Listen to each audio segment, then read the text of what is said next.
La libération sans condition aucune du conseiller spécial du président Moïse Katumbi, arrêté arbitrairement à l'aéroport de Njili le mardi 30 mai dernier, c'est pratiquement l'essentiel de cette manifestation des membres du parti réunis en échantillon seulement, ce jeudi 1er juin au siège national du parti.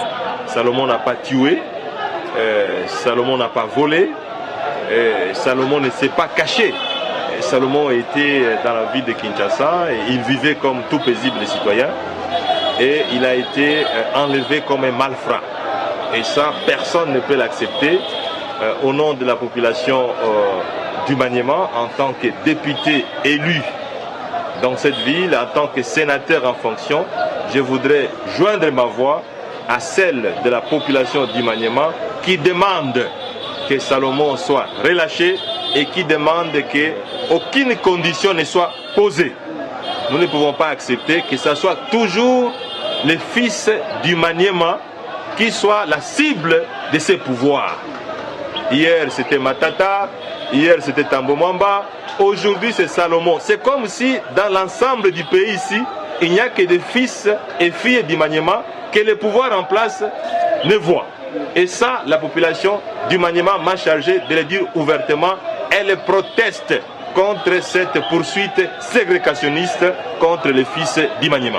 Un mot de compassion à la population du Maniema qui vit l'insécurité, les tueries, mais aussi les kidnappings ces derniers temps. Bon, écoutez, et sur cette question, vous le savez, je suis député, je suis sénateur, député élu, mais sénateur en fonction, et je partage le point de vue de la population qui vit en insécurité. Vous avez suivi dernièrement, un ancien procureur général a dit qu'il a instrumentalisé les politiciens congolais.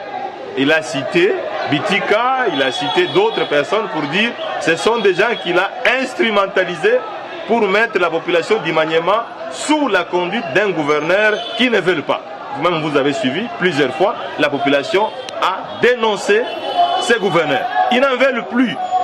Qu'est-ce que nous pouvons faire? Nous demandons à ce que le gouvernement central puisse prendre en compte les revendications de la population.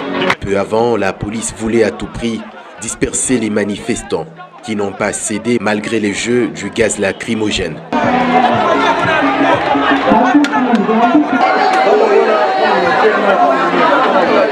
La coordination provinciale du Haut-Katanga et les différentes structures venues de tous les 4 coins de Lubumbashi obligent le pouvoir en place de libérer le conseiller Salomon Idi Kalonda. Des mots forts ont été tour à tour prononcés pour la circonstance.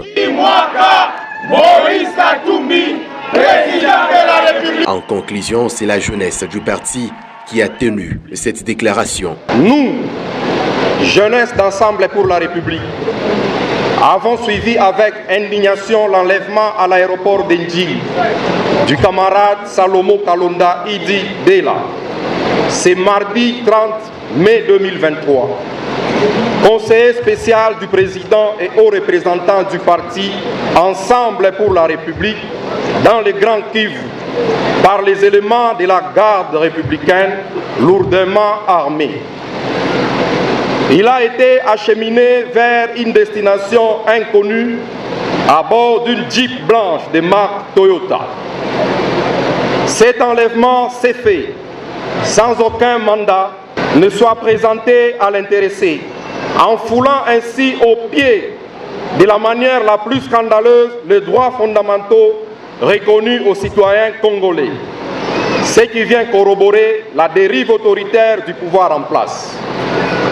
La jeunesse d'Ensemble pour la République dénonce cette dérive du pouvoir en place à l'endroit des membres de l'opposition qui, selon elle, a pour objet le musellement de ceux-ci en vue de susciter la peur et la panique dans les chefs des candidats déclarés ou potentiels aux prochaines échéances électorales dont l'organisation relève beaucoup de failles dénoncées par l'ensemble de la classe politique, de l'opposition et de la société civile. On retiendra d'autres manœuvres utilisées par les pouvoirs pour restreindre les droits fondamentaux des opposants, notamment la répression violente des manifestations, l'interdiction de circuler librement sur le territoire national et l'intimidation par des arrestations arbitraires. Nous prenons pour exemple, sans être exhaustifs, les arrestations et intimidations opérées par les rangs de l'opposition alors que les acteurs politiques proches du pouvoir en place, coupables d'abus beaucoup plus graves, restent impunis. Cela démontre en suffisance la justice instrumentalisée. Les arrestations de l'honorable Jean-Marc Akaboun, de l'honorable Mike Mukebai et de l'acharnement à l'endroit de l'honorable Saf en sont une illustration. Les deux derniers cités sont reprochés d'incitation à la haine tribale, alors que l'opinion nationale et internationale a suivi les déclarations de beaucoup plus flagrantes de M. Mouniere, du bourgmestre de la commune de Kalamou, du secrétaire général de l'UDPS, M. Augustin Kabouya, et de Mme Denise Mukendi Dissachor, prétendue communicatrice du chef de l'État, et bien d'autres, jusqu'à ce jour, sont libres de leur mouvement. Plus grave encore, deux membres du gouvernement de la République, à savoir M. Lucien Mboussa et M. Boudim, avaient tenu des propos haineux et racistes sans que la justice ne bouge un seul doigt.